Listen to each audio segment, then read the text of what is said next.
बृहस्पतिवार व्रत विधि। गुरुवार को सुबह स्नान कर पीले वस्त्र पहनें। घर में सफाई करें। भगवान विष्णु एवं बृहस्पति देव की पूजा करें। बेसन के लड्डू, चने की दाल या हल्दी गुड़ का प्रसाद चढ़ाएं। दिन भर व्रत रखें, फलाहार या केवल एक समय भोजन। कथा सुनें और आरती करें। गुरुवार को झाड़ू पोछा, कपड़े धोना और बाल कटवाना वर्जित माना जाता है। बृहस्पतिवार व्रत कथा। एक समय की बात है, एक नगर में एक बहुत ही धनवान व्यापारी रहता था। उसके घर में किसी भी वस्तु की कमी नहीं थी, परंतु उसकी पत्नी बहुत कंजूस और घमंडी थी। वह कभी भी किसी गरीब, ब्राह्मण या अतिथि को दान नहीं देती थी और न ही घर की साफ सफाई पर ध्यान देती थी।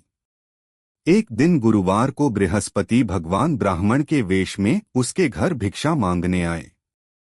व्यापारी की पत्नी ने उन्हें देखते ही कहा, आज तो मैं गुरुवार का काम नहीं करती, न झाड़ू लगाती हूँ और न ही दान पुण्य करती हूँ।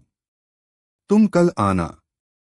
यह सुनकर ब्राह्मण रूप में आए बृहस्पति देव चले गए।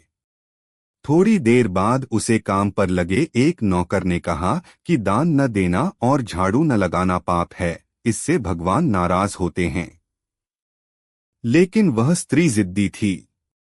उसने यह बात नहीं मानी। धीरे धीरे उसके घर में दरिद्रता आने लगी। धन समाप्त हो गया, नौकर चाकर चले गए और व्यापार भी घाटे में आने लगा। एक दिन व्यापारी दुखी होकर घर से निकल पड़ा। रास्ते में वही बृहस्पति देव ब्राह्मण के रूप में मिले। व्यापारी ने अपनी दुख भरी कहानी सुनाई। बृहस्पति देव ने कहा, तुम्हारी पत्नी गुरुवार के दिन झाड़ू पोछा, कपड़े धोना और दान पुण्य न करने का बहाना बनाती है। वह गुरुवार का अनादर करती है। जब तक वह श्रद्धा से व्रत नहीं करेगी, तब तक भाग्य नहीं खुलेगा। व्यापारी घर लौटा और अपनी पत्नी को सब समझाया। उसे अपनी गलती का एहसास हुआ। उसने अगले गुरुवार से नियमपूर्वक व्रत रखना शुरू किया। घर की साफ सफाई की, कहीं झूठ न बोला, दान दिया, पीले वस्त्र पहने और भगवान विष्णु एवं बृहस्पति देव की पूजा की। कुछ ही समय में उनके घर में सुख समृद्धि लौट आई। व्यापार फिर चल पड़ा और घर में धन, अन्न और खुशियां बढ़ने लगीं। इस तरह बृहस्पति देव की कृपा से उनका जीवन फिर से खुशहाल हुआ।